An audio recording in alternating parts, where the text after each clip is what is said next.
Yeah, I think there's a very big fear with women when it comes to maybe just getting too big, too bulky. But I think the reality of that is strength training creates such a great foundation for so many health benefits. I was really big on aerobic exercises for years and years and years. I would run, I would do cross country. I've done half marathons, and I'd always be on the cardio machines at the gym. But once I switched over and started cross training with weights and doing resistance training, that's where I noticed the most significant changes with my body. It's funny, like men, it's all this emphasis on, looking big and whatnot a lot of times. Actually, women are getting a better physiological benefit based on this study. Welcome to Foundations First, Health, Strength, and Success. We're building tomorrow starting today based on scientific evidence. I'm Dr. Patrick Denard, an orthopedic surgeon with an interest in health and wellness. Today's episode is Ladies, Pick Up the Weights. We're talking about the importance of strength training for women in particular, some of the barriers they face, but also want to focus on the benefits that they can derive from strength training. Today's podcast is sponsored by Complete Surgical Nutrition. The average American will have 6 surgeries in their lifetime. Evidence shows that nutrition is an important part of recovery. Supplementation can improve speed of recovery and lower the risk of complications. CSN was formulated by surgeons to help optimize your recovery after surgery. If you or a loved one are having surgery, more information is available at www.completesurgicalnutrition.com. Today, I'm joined by a guest, Nurse Cass Glass. Cass is a nurse by medical training and currently works in the aesthetic industry. And I thought she would be a wonderful person to bring on because she is someone who is a very hard worker and incorporates both aerobic and strength training into her daily routine, and is an example of somebody who is able to maintain that at the same time of having a thriving business. Cass, thanks for coming on today. Yeah, thanks for having me. So let's kick it off. I want to start by addressing some of the issues that women face, specifically with regard to body image, thinking about the barriers first before we get into the benefits of strength training. So one of the things that I was researching was a study that found in a journal of body image. They looked at 46 women and they compared the women who underwent strength training to those who did aerobic exercise. And what's interesting is that what I thought was interesting was that those who did aerobic exercise actually perceived their body image as more positive than those who did strength training. So I thought just your perspective on kind of what women face with different types of exercise. Yeah, I think there's a very big fear with women when it comes to maybe just getting too big, too bulky. But I think the reality of that is strength training creates such a great foundation for so many health benefits. In my aesthetic world that I work in every day, we see a lot of women using GLP-1s, and so it's all about being skinny, losing weight. But what we really need is strong muscles, and that leads to a strong, healthy life long-term. Yeah. The other problem with GLP-1s too is that typically you're getting caloric restriction, right? So people aren't getting the protein intake that they really need. So they're not just losing weight, they're actually losing muscle, which has a lot of, downstream consequences. And I want to address some of those topics as we go forward too, and thinking about the benefits of strength training. So kind of piggybacking on this, these kind of barriers or concerns that women face, you and I were talking recently about REDS, or relative energy deficiency syndrome, formerly called the female triad, but now it's talked about just deficiency in sports in general, because it's really both sexes, but women often get affected. We were talking about the Mary Cain story, right? Yeah. Yeah. So just for those who don't know, Mary Cain was a distance runner, very young age, very successful, got signed by Nike, and really faced a lot of pressures with keeping her weight down. And as a result, her performance went down. What have you seen in terms of either personal experience as an athlete, because you were an athlete before, or with friends, colleagues with facing these kind of these issues? Yeah, I think women, especially when we're young, we put a lot of pressure on ourselves. Athletes in particular, I think especially when we're young, when we have muscle, it can kind of be seen as unattractive, or we're insecure about our bodies. And so we maybe don't eat as much, and we are in a calorie deficit, not realizing that food is fuel as long as we're eating the right foods to energize us. But that's, when I was an athlete and young, I kind of went through this as well, where I wasn't eating enough and my performance went down significantly. Yeah. Another thing I was thinking about, my daughter, actually, one of the consequences you can get is a stress fracture, right? So as a 15-year-old, she became a vegetarian, and I don't know if it was for body image or not, but she was a distance runner, and she actually got a stress fracture, and it took her out of running.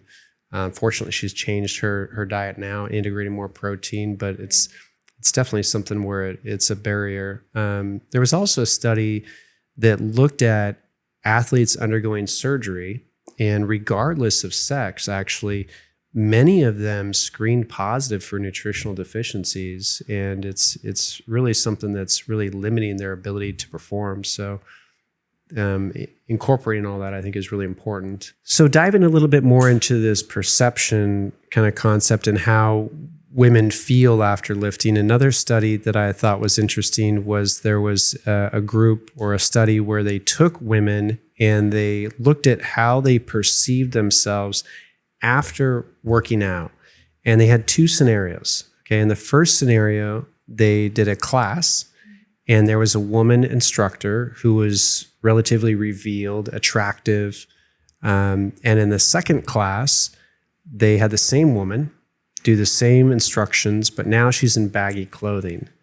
And what was interesting to me is that the study authors thought that if the woman was more revealed, that the participants would have more of a negative perception of themselves, sort of by the comparison aspect.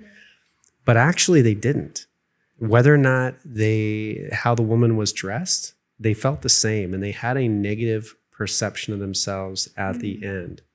What do you think about that, or in terms of your working out, or what would you say to women? Sure, that's interesting. I think what it comes down to is lack of knowledge. I think growing up, a lot of men are, with their teammates, with their family, going to the gym. They grow up in the gym. Women are in different environments, and so when we get thrown into it, we're lost. So I think what I would say is find the things that align with you. Maybe that's a class, maybe that's a mentor, a health coach, and what sits well with you. And you're going to have to learn at some point and with someone. Yeah, I think I totally agree. I mean, when I remember, in college, if you did see a woman in the gym, it would be really unusual, right? And I think, fortunately, you're seeing more of that now. And I think, I don't know what you think, but it seems to me that the public perception is changing somewhat, right? Like the ideal woman figure in the 50s and 60s, the very voluptuous woman. And I think, fortunately, for the benefit of women and men, it's becoming more, attractive to see somebody who's really fit. It certainly signals that you care about your body. Okay, so let's move on and talk about some of the benefits, right? So we've talked about some of the barriers to doing strength training, especially for women. But there's a lot of benefits here, right? There's the mood aspect, and then there's the other health benefits on a physiological level. So one of the interesting studies I reviewed was from Australia. They had over 5,000 participants. This was Australian women. And they looked at these women over time, and they looked at those who did aerobic exercise and those that did strength training, and then a combination. And what was interesting is that they were looking at depression and anxiety, which is a big issue that, a third of people in the United States are on a medication now for depression or anxiety. And there was a benefit to both, but those who did strength training actually had the greatest reduction in depression or anxiety type of symptoms. What does that resonate with you, or what have you seen? Yeah, I think from a personal standpoint, I definitely feel a lot better once I incorporated strength training in addition to my aerobic exercise, and I definitely have that feedback from all of my friends.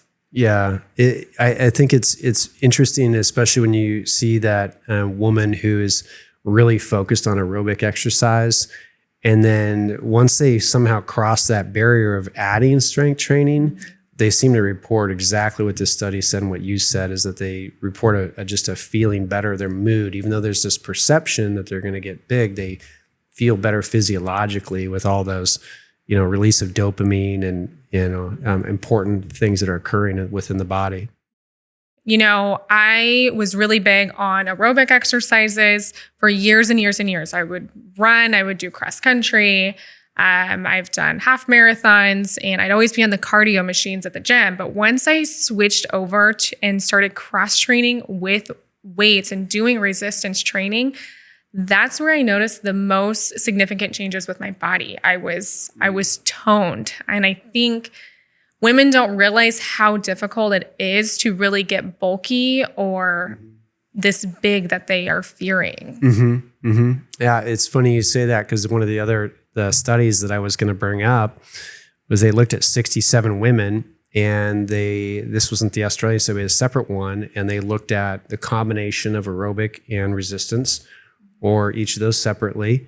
And in that study, actually, lower body mass index. So body mass index is your weight divided by your height.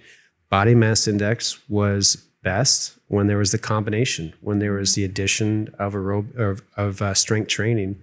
And also in that study, mood symptoms were better as well. So really just speaks to this need to be doing both. What do you do? Like, you seem to be doing it right. What does your exercise regimen look like on a weekly basis? Yeah. So I work out most mornings. I don't think that it needs to be overcomplicated by any means. I don't think we need to weight train for an hour. I try to do at least 20 to 30 minutes every single day. And, I rotate through which body parts I'm lifting with. I do dumbbells. You can even do some body weight stuff, resistance bands. There's a lot of accessible things out there that you can do just from home. And then in addition to that, during warmer weather, I will run outside. Otherwise, I'm inside on a Peloton bike a couple of days a week. Yeah. I think you said a couple of things that are really important there. It really doesn't take a lot. You don't have to be doing this an hour or 2 hours a day and drive yourself into the ground, right? And then the consistency. I think it's easier, as Shane Parrish talks about, to have a rule. It just says, I'm going to do this every day. It's easier to do a small amount every day than to, again, carve out an hour or 2 hours at a time. And if you do that, you're going to get really good results. That's a really nice lead in actually to the last study I want to talk about, which is where they looked at mortality over time. So this was a study of 400,000 US adults. And they, again, looked at aerobic training and strength training and followed these people from 1997 to 2019. So a really long period of time. And both women and men who participated in strength training had a reduction in mortality. There's two interesting things. Women actually got a bigger benefit than men. So for women, it was a 19% reduction versus men, it was only 11%. So, it's funny, like men, it's all this emphasis on, looking big and whatnot a lot of times. Actually, women are getting a better physiological benefit based on this study. The second thing that was interesting, it was just what you said. Women only needed to strength train once a week. They actually didn't need to do, they got the same equivalent with once a week that men got with 3 times a week. So there's a huge upside for women for strength training for sure. So kind of behind all this is, I hesitate to use the word diet because it implies that you're doing some sort of restrictive, kind of eating, whether it's time or caloric, et cetera. But how do you approach your everyday eating or supplements to maintain overall health? Yeah, I like that you said there that it's not about being restrictive. So I don't really, not a big believer in restrictive eating, but overall, I do try to eat just a balanced diet and food intake, and I really prioritize my protein intake above any of my carbohydrates and sugars. So I do have a sweet tooth. I still allow myself time and opportunities to eat those. But I always, I'm always starting my day with protein and try to eat my leafy greens, some fruits here and there, and then lots of water intake. But in addition to that, I think, sometimes we have to supplement, especially, there's a lot of vitamin D deficiencies, especially in the area that we live in. So, we have to understand how that affects our bodies, how it affects muscle and bone, especially in women and as they age and go through hormonal changes. Yeah. Great point. I mean, if you look at bone density, you sort of maximize around your 20s, and after your 30s, you really start declining. It hits women harder than men with the drop in hormones, and there's a huge amount of decline in bone density. So thinking about vitamin D early, and again, doing this strength training, because that's how bone remodels, is in response to stress. So you need to maintain that at an early stage. All right, so we've talked about a lot today. We've talked about the barriers women face with body image, but at the same time, we talked about all these benefits, both psychologically and overall health-wise, bone, muscle, etc. What are your practical tips, or what advice would you give for women out there with strength training? Yeah, I mean, it's just to start. I think any movement, any strength training is better than none at all. And just like you said earlier, even adding in 1 day a week is going to decrease your mortality. So that's wonderful. And make it social. Bring a friend and learn together. Awesome.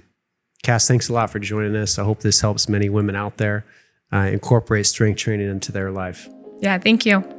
Hope you enjoyed that episode. If you want to find more information about Nurse Cass Glass, she's on social media at nurse.cass with a K, K-A-S .glass. You can also find her on the Aesthetic District on social media.